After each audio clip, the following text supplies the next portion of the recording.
Well, I'm here today with Ava, and she directs a women's ministry program at her local church. And so I have some questions for you today, Ava. And the first one I want to ask you is, you brought this study to your women's group about a year ago. And I know that you actually reviewed the study before you brought it to them. So my question to you is, what prompted you to actually choose this study?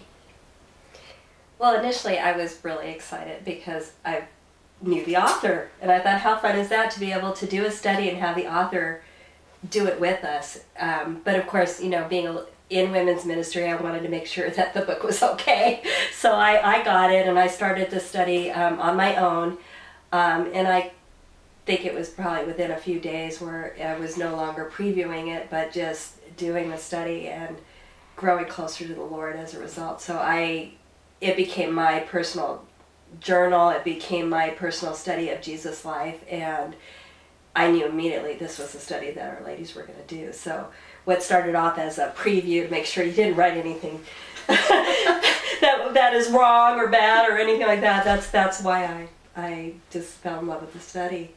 Thank you. You're welcome. So how do you think the study was received by the women in your group? Well, you were there, so you know there's a few things. One, sometimes we do a study and we start with about 40 or 50 women, and around week 10 or 11 we're down to about maybe 20, 25. We've just lost some. It's either too hard or they're not getting a lot out of it, or, you know, sometimes it's life issues, but it just falls away. And one of the things I noticed in this study is no one left. They finished it, they saw it all the way through, and that's a beautiful testimony. After doing this for 15 years, you know there's something good happening there. The other thing, which I had never done before, but here we had the author, and you were going to do a question answer at the very end, and we gave the women an opportunity to share what this study meant. And women stood up and talked about life-changing events that occurred doing this study. And that was probably one of the most moving things that I've had in all the years we've done women's ministry, or our Bible study that's called WOW. It was so cool to hear women say, I understood grace for the first time. I know for me personally just the different perspectives that I kept looking at throughout the study, the Pharisees, the disciples, Jesus himself, his immediate family. You started looking at them all and understanding where they were coming from. I mean, that was just something I have not done in doing a Bible study before. So it was a remarkable study. Thank you again.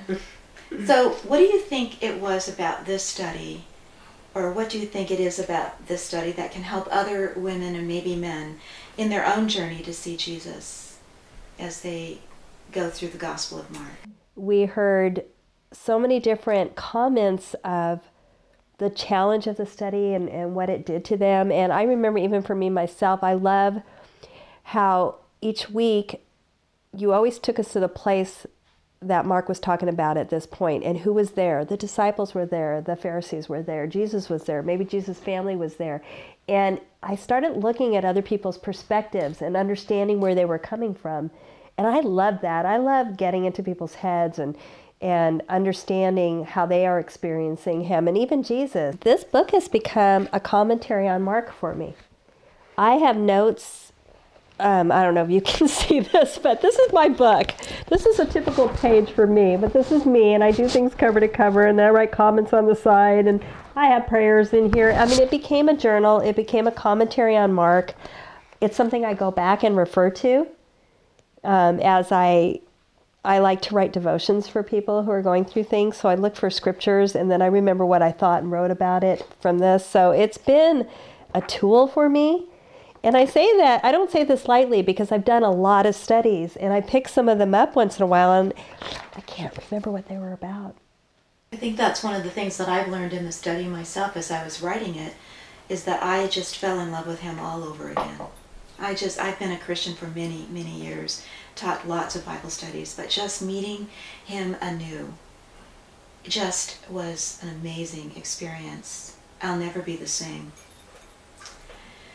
Well, is there any favorite parts of the study that you think we should pay attention to?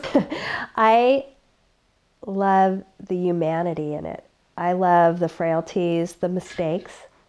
I like to see how people come back after making mistakes. And I want to say it's chapter 4. You'll have to correct me. I think that's it, where you just talk about all the different mistakes or things that went wrong, the weaknesses in each of the people in the Bible, even Jesus, where he wasn't accepted in his hometown. Here he is, the miracle worker, the Son of God, and they still see him as Jesus, Joseph's son. Just looking at the different people and their perspectives, because I understand. I understand mistakes. But I also see how they continued to follow Jesus. I saw repentance. I saw a God who loves us in spite of our frailties and mistakes. Well, I guess my last question would be, do you have any suggestions or recommendations for our readers who are just about to embark upon this journey, because today is the first day? Well, the only thing I can think of is how I reacted having first met you, and I confess I was a little intimidated by your level of education, you know, being an attorney and all that, and I thought, oh my goodness, is this study going to be too hard? And it's not. You know, I think you're so real in it, you're so honest. You take us through Mark a verse at a time. Your questions are not impossible. They're thought-provoking. I would say do as much of it as you can. Maybe all you can do in your life, in your current life, is read all the scriptures each week and come and meet and watch the videos you're creating. Maybe all you can do is just a few questions each week. Maybe you can just read the historical part. I mean, there's so many options. I think do what you can. You know, I am a cover-to-cover person. This is who I am. I love doing these studies, so that's who I am. But that may not be who you are. So I would just say, I think that would be my biggest advice. Don't be intimidated by it. I mean, this study can change your life because it points you to God. It points you to Jesus. It points you to the Bible. Well, thanks so much for taking time to be here today. You're welcome.